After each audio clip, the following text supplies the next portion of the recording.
नमः शिवाय। शिवजी सदा सहाय। ओम नमः शिवाय। गुरुजी सदा सहाय। विद्वेश्वर संहिता का 17वां अध्याय।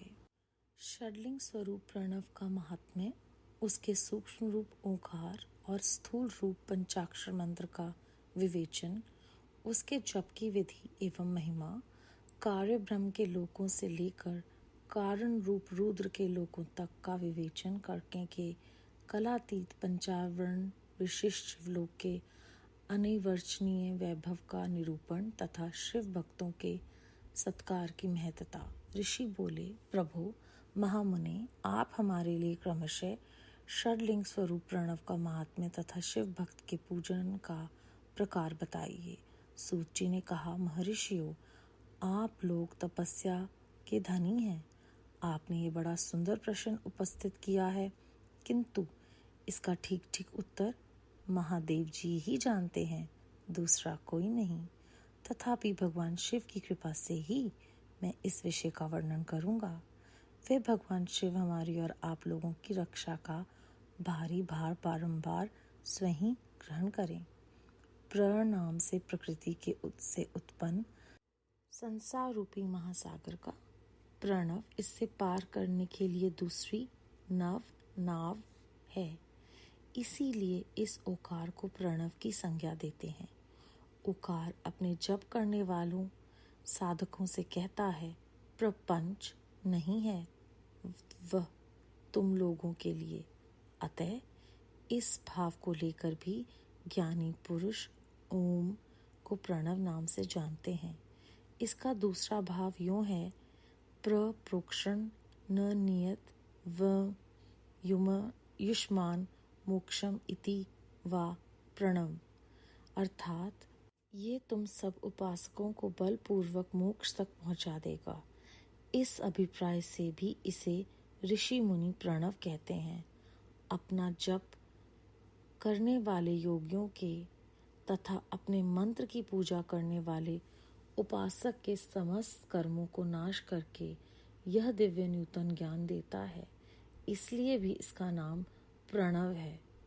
उन माया रहित महेश्वर को ही नव अर्थात नूतन कहते हैं। वे परब्रह्म प्रकृष्ट रूप से नव अर्थात शुद्ध स्वरूप हैं, इसीलिए प्रणव कहलाते हैं। प्रणव साधक को नव अर्थात नवीन शिव रूप कर देता है। इसीलिए भी विद्वान पुरुष उसे प्रणव के नाम से जानते हैं, अथवा प्रकृष्ट रूप से नव दिव्य परमात्म ज्ञान प्रकट करता है, इसीलिए वह प्रणव है। प्रणव के दो भेद बताए गए हैं, स्थूल और सूक्ष्म। एक अक्षर रूप जो ओम है, उसे सूक्ष्म प्रणव जानना चाहिए। नमः शिवाय इस पंच अक्षर वाले मंत्र को स्थूल प्रणव समझना चाहिए, जिसमें 5 अक्षर व्यक्त नहीं हैं, वे सूक्ष्म हैं, और जिसमें 5 अक्षर सुस्पष्ट रूप से व्यक्त हैं, वह स्थूल है। जीवन मुक्त पुरुष के लिए सूक्ष्म प्रणव के जप का विधान है, वही उसके लिए समस्त साधनों का सार है। यद्यपि जीवन मुक्त के लिए किसी साधन की आवश्यकता नहीं, क्योंकि वह सिद्ध रूप है। तथापि दूसरों की दृष्टि में जब तक उसका शरीर रहता है, तब तक उसके द्वारा प्रणव जप की सहज साधना स्वतः होती रहती है। वे अपनी देह का विलय होने तक सूक्ष्म प्रणव मंत्र का जप और उसके अर्थभूत परमात्म तत्व का अनुसंधान करता रहता है।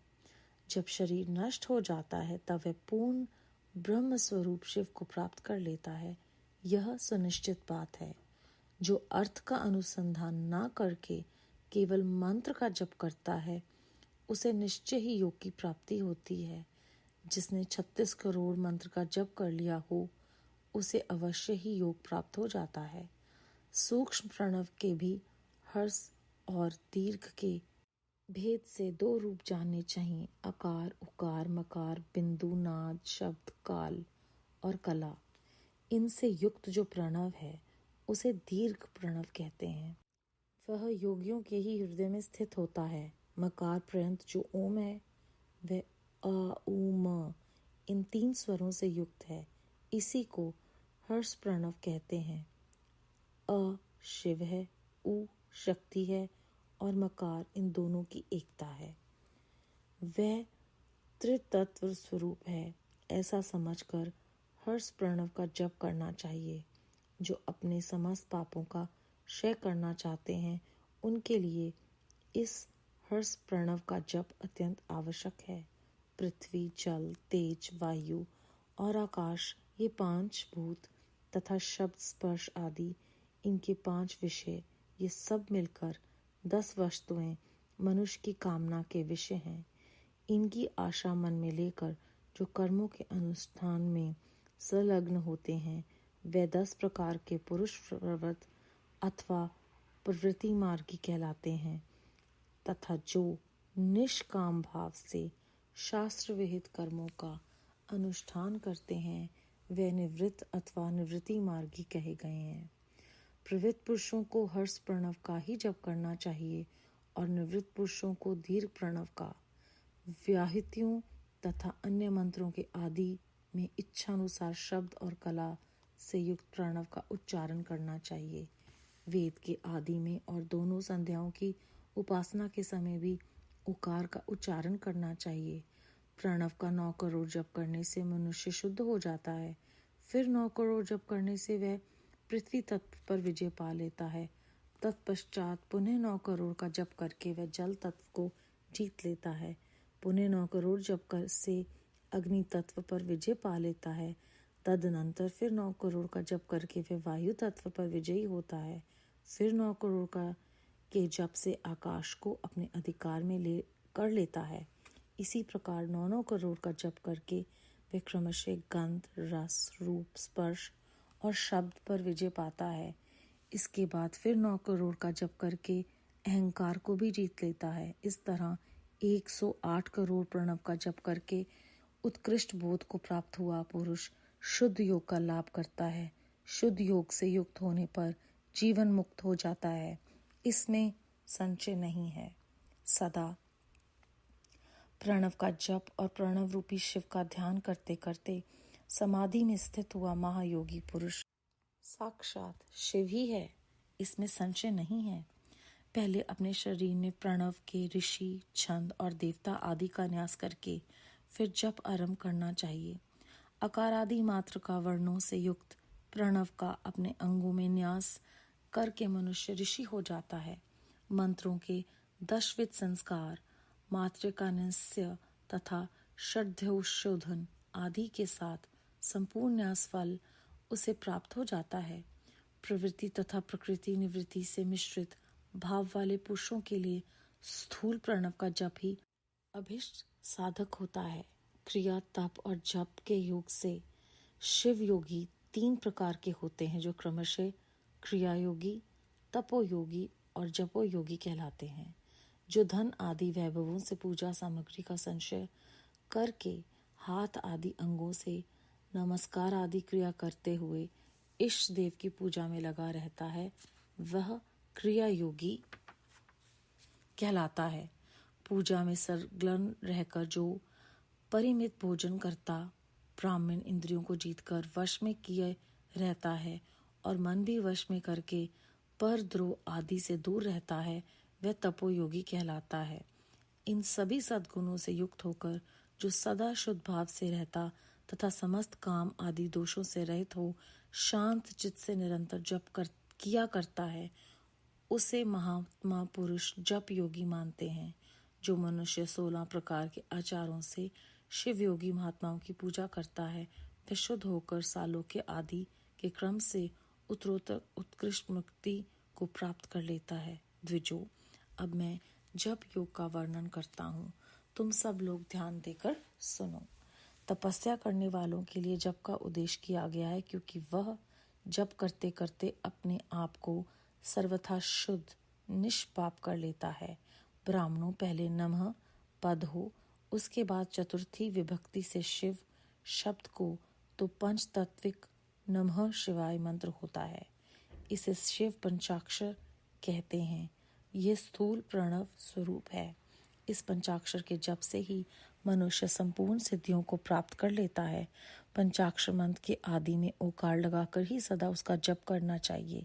द्विजो, गुरु के मुख से पंचाक्षर मंत्र का उपदेश पाकर जहाँ सुखपूर्वक निवास किया जा सके, ऐसी उत्तम भूमि पर महीने के पूर्व पक्ष शुक्ल में प्रतिपदा से आरंभ करके कृष्ण पक्ष की चतुर्दशी तक निरंतर जप करता रहे। माघ और भादों के महीने अपने विशिष्ट महत्व रखते हैं। यह समय सब समयों से उत्तम माना गया है। साधक को चाहिए कि वह प्रतिदिन एक बार परिमित भोजन करे, मौन रहे, इंद्रियों को वश में रखे, अपने स्वामी एवं माता पिता की नित्य सेवा करे। इस नियम में रहकर जप करने वाला पुरुष 1 सहस्त्र जप से ही शुद्ध हो जाता है, अन्यथा वह ऋणी होता है। भगवान शिव का निरंतर चिंतन करते हुए पंचाक्षर मंत्र का 5 लाख जप करें। जप काल में इस प्रकार ध्यान करें, कल्याण दाता भगवान शिव कमल के आसन पर विराजमान है। उनका मस्तक श्री गंगा जी तथा चंद्रमा की कला से सुशोभित है। उनकी बाईं जांघ पर आदिशक्ति भगवती उमा बैठी हैं। वहां खड़े हुए वे बड़े बड़े गण भगवान शिव की शोभा बढ़ा रहे हैं। महादेव जी अपने 4 हाथों में मृग मुद्रा, टंक तथा वर एवं अभय की मुद्रा धारण किए हुए हैं। इस प्रकार सदा सब पर अनुग्रह करने वाले भगवान सदाशिव का बारंबार स्मरण करते हुए हृदय अथवा सूर्यमंडल में पहले उनकी मानसिक पूजा करके फिर पूर्वाभिमुख हो पूर्वोक्त पंचाक्षरी विद्या का जप करें। उन दिनों साधक सदा शुद्ध कर्म ही करे और दुष्कर्म से बचा रहे। जबकि समाप्ति के दिन कृष्ण पक्ष की चतुर्दशी को प्रातःकाल नित्य कर्म करके शुद्ध एवं सुंदर स्थान में शौच, संतोष आदि नियमों से युक्त और शुद्ध हृदय से पंचाक्षर मंत्र का 12 सहस्त्र जप करे। तत्पश्चात 5 सपत्नी ब्राह्मणों का जो श्रेष्ठ एवं शिव भक्त हों वर्ण करें।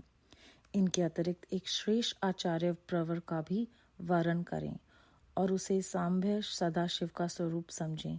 ईशान, तत्पुरुष, आघोर, वामदेव तथा सद्योजात, इन 5 के प्रतीक स्वरूप 5 ही श्रेष्ठ और शिव भक्त ब्राह्मणों का वर्ण करने के पश्चात पूजन सामग्री एकत्र कर ब्राह्मण शिव का पूजन आरंभ करें। विधि पूर्वक शिव की पूजा संपन्न करके होम आरंभ करें। अपने ग्रह सूत्र के अनुसार सुखांत कर्म करके अर्थात परिसमूहन, अपलेक्षण, उल्लेखन, मृद उदाहरण और अभ्यक्षण, इन 5 भू संस्कारों के पश्चात वेदी पर स्वामीभुक अग्नि को स्थापित करके कुशकंडिलिका अनंतर प्रज्वलित अग्नि में आज्य भागंत आहुति देकर प्रस्तुत होम का कार्य आरंभ करें।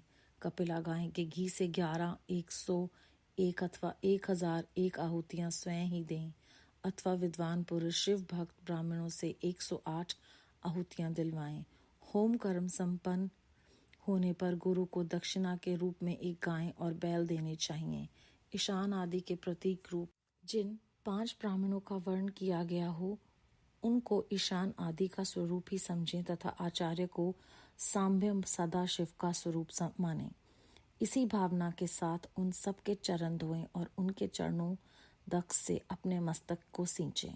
ऐसा करने से वह साधक अगिनत तीर्थों में तत्काल स्नान करने का फल प्राप्त कर लेता है। उन ब्राह्मणों को भक्ति पूर्वक दशांश अन्न देना चाहिए। गुरु पत्नी को पराशक्ति मानकर उनका भी पूजन करे। ईशान आदि क्रम से उन सभी ब्राह्मणों का उत्तम अन्न से पूजन करके अपने वैभव विस्तार के अनुसार रुद्राक्ष, वस्त्र, बड़ा और पूरा आदि अर्पित करें। तदनंतर दिक्पालों को बलि देकर ब्राह्मणों का भरपूर भोजन कराएं। इसके बाद देवेश्वर शिव से प्रार्थना करके अपना जप समाप्त करें। इस प्रकार पुरुष चरण करके मनुष्य उस मंत्रों को सिद्ध कर लेता है। फिर 5 लाख जप करने से समस्त पापों का नाश हो जाता है। तदनंतर पुनः 5 लाख जप करने पर अतल से लेकर सत्यलोक तक 14 भुवनों पर क्रमशः अधिकार प्राप्त हो जाता है। यदि अनुष्ठान पूर्ण होने के पहले बीच में ही साधक की मृत्यु हो जाए तो वह परलोक में उत्तम भोग भोगने से पश्चात पुनः पृथ्वी पर जन्म लेकर पंचाक्षर मंत्र के जप का अनुष्ठान करता है। समस्त लोगों का ऐश्वर्य पाने के पश्चात वह मंत्र को सिद्ध करने वाला पुरुष यदि पुनः 5 लाख जप करे तो उसे ब्रह्मा जी का सामीप्य प्राप्त होता है। पुनः 5 लाख जप करने से सारूप्य नामक ऐश्वर्य प्राप्त होता है। 100 लाख जप करने से वह साक्षात ब्रह्मा के समान हो जाता है। इस तरह कार्य ब्रह्म हिरण्यगर्भ का सायुज्य प्राप्त करके वह उस ब्राह्मण का प्रलय होने तक उस लोक में यथेष्ट भोग भोगता है। फिर दूसरे कल्प का आरंभ होने पर वह ब्राह्मण जी का पुत्र होता है। उस समय फिर तपस्या करके दिव्य तेज से प्रकाशित हो वह क्रमशः मुक्त हो जाता है। पृथ्वी आदि कार्य स्वरूप भूतलों द्वारा पाताल से लेकर सत्यलोक पर्यंत ब्रह्मा जी के 14 लोक क्रमशः निर्मित हुए हैं। सत्यलोक से ऊपर क्षमालोक जो 14 भुवन हैं वे भगवान विष्णु के लोक हैं। क्षमालोक से ऊपर शुचिलोक पर्यंत 28 भवन हैं। शुचिलोक के अंतर्गत कैलाश में प्राणियों का संहार करने के लिए रुद्रदेव विराजमान है। शुचिलोक से ऊपर अहिंसा लोक पर्यंत 56 भुवनों की स्थिति है। अहिंसा लोक का आश्रय लेकर जो ज्ञान कैलाश नामक नगर शोभा पाता है उसमें कार्यभूत महेश्वर सबको अदृश्य करके रहते हैं। अहिंसा लोक के अंत में कालचक्र की स्थिति है। यहाँ तक महेश्वर के विराट स्वरूप का वर्णन किया गया है। वहीं तक लोकों का तिरोधान अथवा लय होता है। उससे नीचे कर्मों का भोग है और उससे ऊपर ज्ञान का भोग। उसके नीचे कर्म माया है और उसके ऊपर ज्ञान माया है। अब मैं कर्म माया और ज्ञान माया का तात्पर्य बताता हूँ। माँ का अर्थ है लक्ष्मी। उससे कर्म भोग ज्ञात प्राप्त होता है, इसीलिए वह माया अथवा कर्म माया कहलाती है। इसी तरह माँ अर्थात लक्ष्मी से ज्ञान भोग ज्ञात अर्थात प्राप्त होता है, इसीलिए उसे माया या ज्ञान माया कहा गया है। उपर्युक्त सीमा से नीचे नश्वर भोग है और ऊपर नित्य भोग। उससे नीचे ही तिरोधान अथवा लय है, ऊपर नहीं। वहां से नीचे ही कर्म में पाशों द्वारा बंधन होता है, ऊपर बंधन का सदा अभाव है। उससे नीचे ही जीव सकाम कर्मों का अनुसरण करते हुए विभिन्न लोकों और योनियों में चक्कर काटते हैं। उसके ऊपर लोकों में निष्काम कर्म का ही भोग बताया गया है। बिंदु पूजा में तत्पर रहने वाले उपासक वहां से नीचे के लोक में ही घूमते हैं। उसके ऊपर तो निष्काम भाव से शिवलिंग की पूजा करने वाले उपासक ही जाते हैं। जो एकमात्र शिव की ही उपासना में तत्पर हैं वे उससे ऊपर के लोक में जाते हैं। वहां से नीचे जीव कोटि है और ऊपर ईश्वर कोटि। नीचे संसारी जीव रहते हैं और ऊपर मुक्त पुरुष। नीचे कर्म लोग है और ऊपर ज्ञान लोग। ऊपर मद और अहंकार का नाश करने वाली नम्रता, वहां जन्म जनित तिरोधान नहीं है। उसका निवारण किए बिना वहां किसी का प्रवेश संभव नहीं। इस प्रकार तिरोधान का निवारण करने से ही वहां ज्ञान शब्द का अर्थ ही प्रकाशित होता है। आदि भौतिक पूजा करने वाले लोग उसे नीचे के लोग में ही चक्कर काटते रहें। जो आध्यात्मिक उपासना करने वाले हैं वे ही उससे ऊपर को जाते हैं। जो सत्य अहिंसा आदि धर्म से युक्त हो भगवान शिव के पूजन में तत्पर रहते हैं वे काल चक्र को पार कर जाते हैं। काल चक्रेश्वर की सीमा तक जो विराट महेश्वर लोक बताया गया है उससे ऊपर वृषभ के आकार में धर्म की स्थिति है। वह ब्रह्मचार्य का मूर्तिमान रूप है। उसके सत्य, शौच, अहिंसा और दया ये 4 पाद हैं। वह साक्षात शिवलोक के द्वार पर खड़ा है। क्षमा उसके सींग हैं, शम कान है। वह वेद ध्वनि रूपी शब्द से विभूषित है। आस्तिकता उसके दोनों नेत्र हैं। विश्वास ही उसकी श्रेष्ठ बुद्धि एवं मन है। क्रिया आदि धर्म रूपी जो वृषभ है वह कारण आदि में स्थित है, ऐसा जानना चाहिए। उस क्रिया रूपी वृषभ कार धर्म पर कालातीत शिव आरूढ़ होते हैं। ब्रह्मा, विष्णु और महेश्वर की जो अपनी अपनी आयु है उसी को दिन कहते हैं। जहाँ धर्मरूपी वृषभ की स्थिति है उसी से ऊपर न दिन है न रात्रि, वहाँ जन्म मरण आदि भी नहीं है। वहाँ फिर से कारण स्वरूप ब्रह्मा के कारण सत्य लोक पर्यंत 14 लोक स्थित हैं, जो 5 भौतिक गंध आदि से परे हैं। उनकी सनातन स्थिति है, सूक्ष्म गंध ही उनका स्वरूप है। उनसे ऊपर फिर कारण रूप विष्णु के 14 लोक स्थित हैं। उनसे भी ऊपर फिर कारण रूपी रुद्र के 28 लोकों की स्थिति मानी गई है। फिर उनसे भी ऊपर कारणेश शिव के 56 लोक विद्यमान हैं। तदनंतर शिव समत ब्रह्मचार्य लोक और वहीं 5 आवरणों से युक्त ज्ञान में कैलाश है, जहाँ 5 मंडलों, 5 ब्रह्म कलाओं और आदि शक्ति से संयुक्त आदि लिंग प्रतिष्ठित है। उसे परमात्मा शिव का शिवालय कहा गया है। वही पराशक्ति से युक्त परमेश्वर शिव निवास करते हैं। वे सृष्टि, पालन, संहार, तिरोभाव और अनुग्रह इन 5 कृत्यों में प्रवीण है। उनका श्री विग्रह सच्चिदानंद स्वरूप है।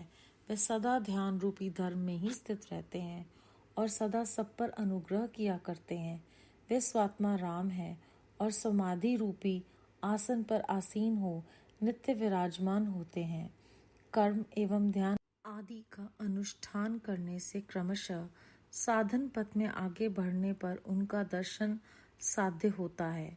नित्य नैमित्तिक आदि कर्मों द्वारा देवताओं का यजन करने से भगवान शिव के समाराधन कर्म में मन लगता है। क्रिया आदि जो शिव संबंधी कर्म हैं उनके द्वारा शिव ज्ञान सिद्ध करें। जिन्होंने शिव तत्व का साक्षात्कार कर लिया है अथवा जिन पर शिव की कृपा दृष्टि पड़ चुकी है वे सब मुक्त हैं, इसमें संशय नहीं। आत्मा स्वरूप से जो स्थित हैं वही मुक्त हैं। एकमात्र अपनी आत्मा में रमण या आनंद का अनुभव करना ही मुक्ति का स्वरूप है। जो पुरुष क्रिया, जप, तप, ज्ञान और ध्यान रूपी धर्मों से भली भांति स्थित है वह शिव का साक्षात्कार करके स्वात्माराम स्वरूप मोक्ष को भी प्राप्त कर लेता है। जैसे सूर्यदेव अपनी किरणों से अशुद्धि को दूर कर देते हैं, उसी प्रकार कृपा करने में कुशल भगवान शिव अपने भक्त के अज्ञान को मिटा देते हैं। अज्ञान की निवृत्ति हो जाने पर शिव ज्ञान स्वतः प्रकट हो जाता है। शिव ज्ञान से अपना विशुद्ध स्वरूप आत्माराम प्राप्त होता है और आत्माराम की सम्यक सिद्धि हो जाने पर मनुष्य कृत्य हो जाता है। इस तरह यहाँ जो कुछ बताया गया है वह पहले मुझे गुरु परंपरा से प्राप्त हुआ था। तत्पश्चात मैंने पुनः नंदीश्वर के मुख से इस विषय को सुना था। नंदी स्थान से परे जो स्वस्वेद शिव वैभव है उसका अनुभव केवल भगवान शिव को ही है। साक्षात शिवलोक के उस वैभव का ज्ञान सबको शिव की कृपा से ही हो सकता है, अन्यथा नहीं, ऐसा आसक्त पुरुषों का कथन है। साधक को चाहिए कि वे 5 लाख जप करने के पश्चात भगवान शिव की प्रसन्नता के लिए महाअभिषेक एवं नैवेद्य निवेदन करके शिव भक्तों का पूजन करें। भक्त की पूजा से भगवान शिव बहुत प्रसन्न होते हैं।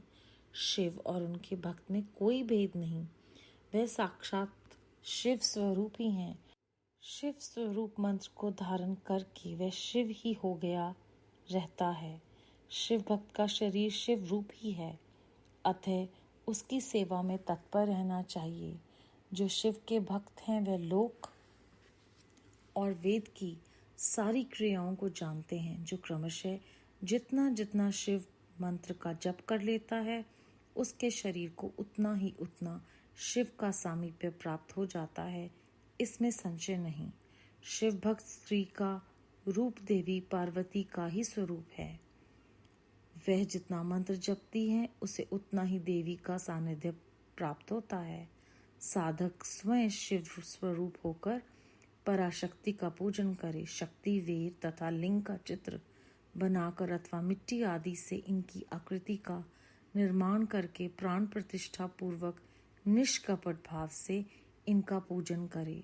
शिवलिंग को शिव मानकर अपने को शक्ति रूप समझकर शक्तिलिंग को देवी मानकर और अपने आप को शिव रूप समझकर, शिवलिंग को नाद रूप तथा शक्ति को बिंदु रूप मानकर परस्पर सटे हुए शतलिंग और शिवलिंग के प्रति अब प्रधान की भावना रखते हुए जो शिव और शक्ति का पूजन करता है, वह मूल रूप की भावना करने के कारण शिव रूप ही है। शिव भक्त शिव मंत्र रूप होने के कारण शिव के ही स्वरूप हैं। जो 16 उपचारों से उनकी पूजा करते हैं, उसे अभिष्ट वस्तु की प्राप्ति होती है। जो शिवलिंगों पासक शिव भक्त की सेवा आदि करके उसे आनंद प्रदान करता है, उस विद्वान पर भगवान शिव बड़े प्रसन्न होते हैं। 5, 10 या 100 सपत्नीक शिव भक्तों को बुलाकर भोजन आदि के द्वारा पत्नी सहित उनका सदैव समादर करें।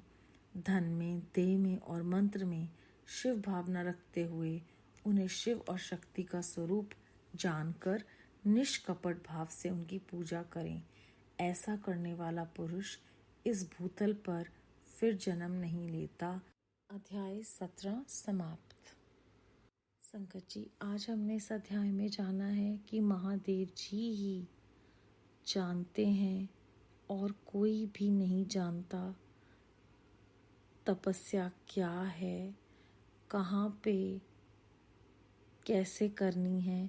सब ज्ञान केवल उनके पास है।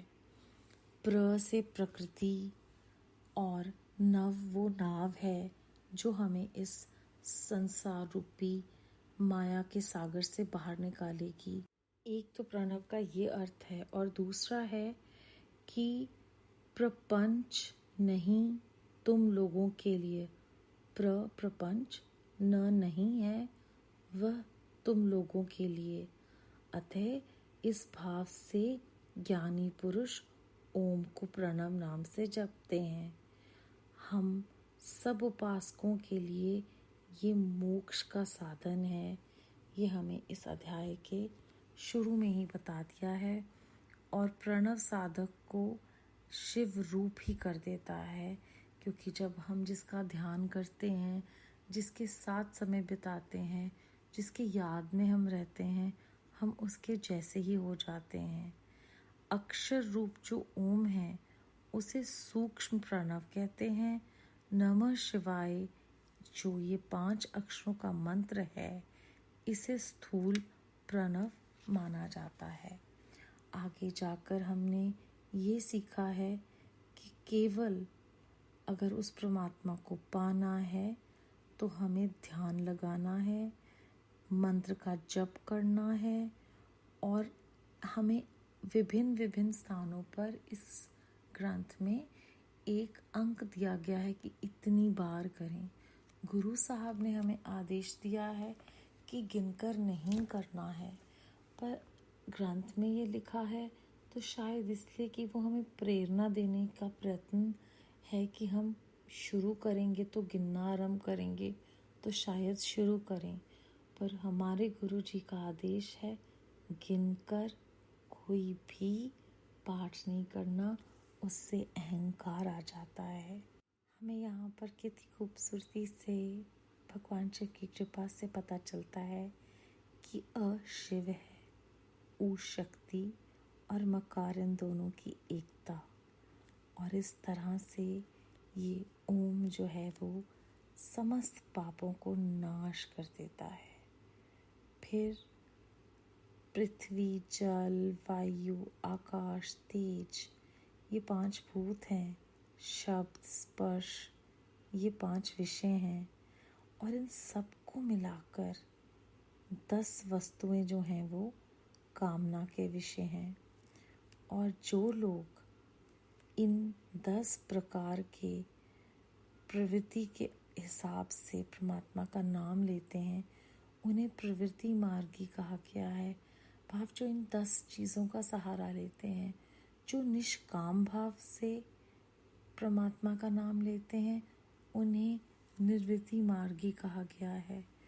फिर यहाँ पर ये बताया गया है कि हम जितना जितना जप करेंगे उतना हम ये जितने भी 5 तत्व हैं उनको काबू कर लेंगे पहले, उसके बाद हम अहंकार को काबू कर लेंगे और जब उससे भी आगे चले जाएंगे तो हम उनका ध्यान करते हुए सबसे उत्कृष्ट जो लाभ है वो लाभ पाएंगे कि हम जीवन मुक्त हो जाएंगे।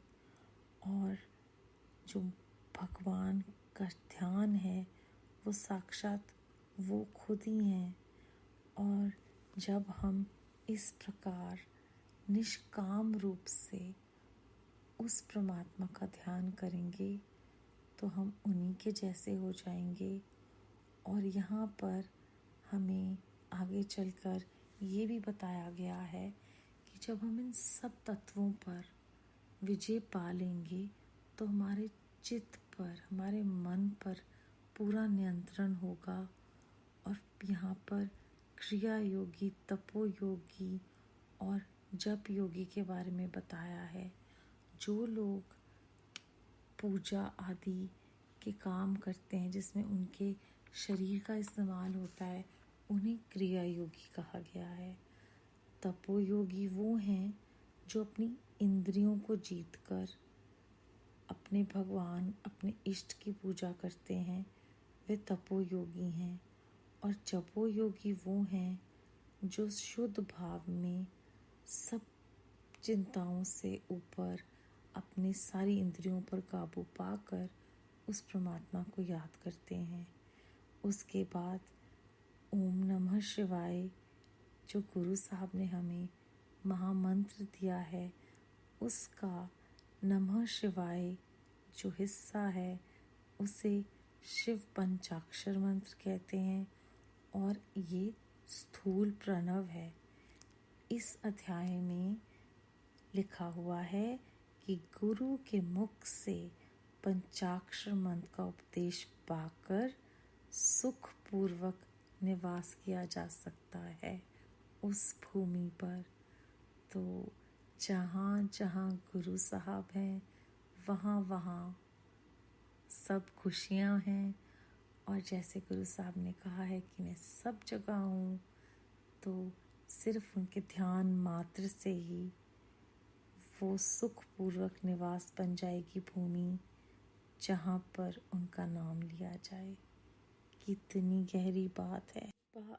आगे चलकर वो बताते हैं कि हमें प्रतिदिन एक बार भोजन करना है, मौन रहना है, इंद्रियों पर वश करना है, अपने स्वामी माता पिता की सेवा करनी है, नियम में रहना है।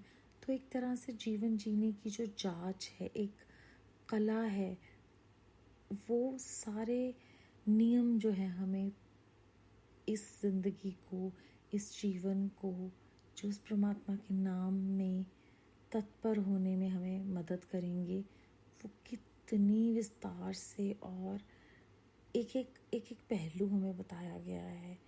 इसके बाद वो जो हमें एक कल्पना करने को कहा है कि वो ऐसे बैठे हैं, आप उनको देखो कि वो किस तरह से विजुलाइज करो कि भगवान शिव बैठे हैं, पार्वती जी बैठे हैं। तो हम सब ने वैम्बी आंटी की बुक ऑलमोस्ट पढ़ी या सुनी होगी कि किस तरह से हम मानसिक तौर पर अपने प्रभु की पूजा करते हैं।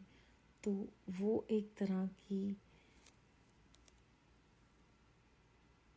तस्वीर सामने उभर के आती है अपने परमात्मा की।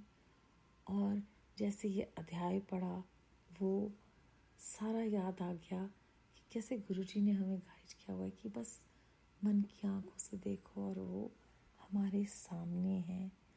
और सब समय जब हम मंत्र जाप करते हैं हमें ये समझाया जा रहा है कि मुंह से कुछ बोलो या मन में बोलो ताकि तुम्हारा ध्यान इधर उधर ना भटके। फिर अपने चित्त में उस प्रभु का आकार और सब कुछ की कल्पना करो तो सारी इंद्रियां एक ही प्रभु के ध्यान में रहेंगी।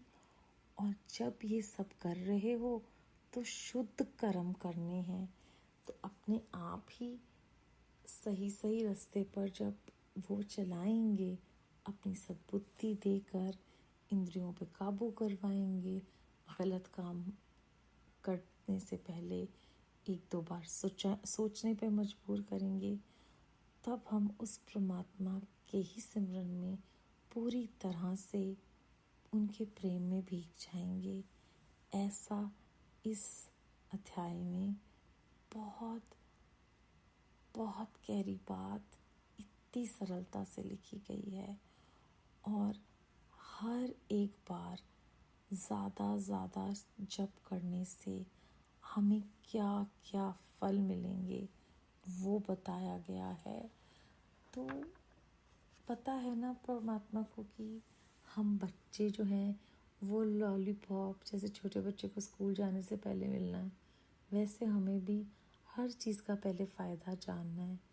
तो अलग अलग उन्होंने हमें यहाँ पर बताए हैं लोग को कि कहाँ से कहाँ तक हम इस धरती पर रहकर उस परमात्मा तक कैसे पहुँच सकते हैं, और जब हमें उन तक पहुँचना है तो वहाँ पे ज्ञान भोग से पहुँचना है।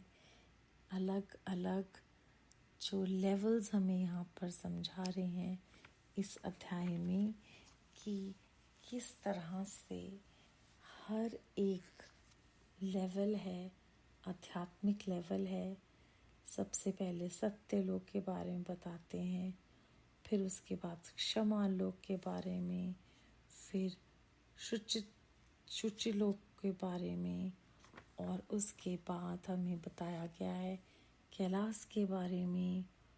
और फिर हमें एक बहुत ही सीधे और सरल भाव में ये समझा दिया गया है कि जब तक तुम्हारे अंदर ज्ञान नहीं होता, जब तक आध्यात्मिकता की वो रोशनी प्रकाश नहीं आती, तब तक हम उस लोक से नीचे नीचे कर्म माया में ही रहेंगे। ज्ञान माया में आने के लिए हमारे अंदर वो निष्काम भाव होना चाहिए, जब हमें कुछ नहीं चाहिए। और ये अवस्था बढ़ेगी जितना जितना हम परमात्मा का नाम लेंगे। ये आगे जाकर हमें बताया है जप करते हुए क्या करना है, क्या नहीं करना है, ये बहुत गहराई से समझा दिया। और नित्य नैमित्तिक कर्मों का इतना ज़्यादा इम्पोर्टेंस हमें समझाई गई है कि हम भूले नहीं कि निरंतर उस परमात्मा को याद रखना है, और वो ही हमारा आधारभूत है इस माया के जो जाल है, जो उनकी लीला से रचा हुआ है उन्होंने, उसका एकमात्र तरीका केवल उनका ध्यान है। और आगे चलकर वो बताते हैं कि जब आप इतना जप तप ज्ञान ध्यान कर लोगे तो आपको वो साक्षात्कार हो जाएगा उस परमात्मा का। फिर आपको वो अपने अंतर दिखेंगे।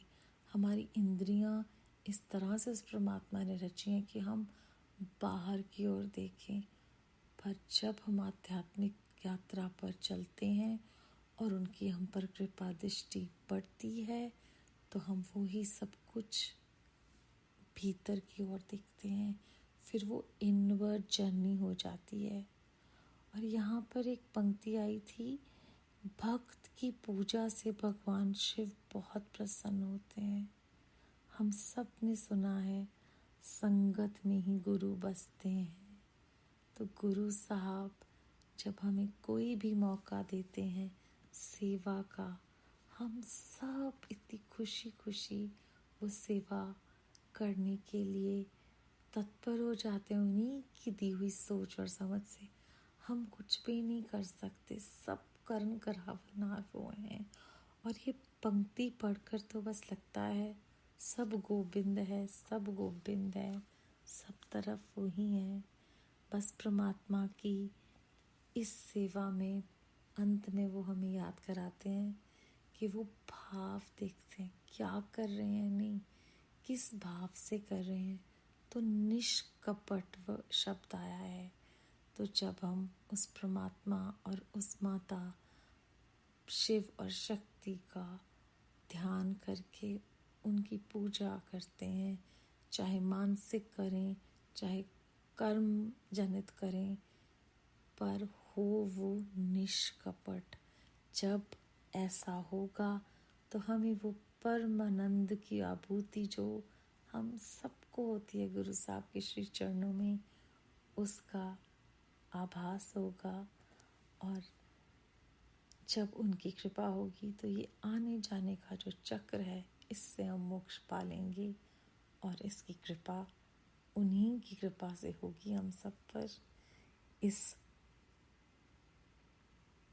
आस उम्मीद के साथ कि हम सबको गुरु साहब वो सोची बख्शें कि जो आज हमने सुना उसमें से कुछ को अपने जीवन में धीरे धीरे अपना कर, पूर्णतः उनकी कृपा से अपना कर बस उन्हीं में मिल जाएं।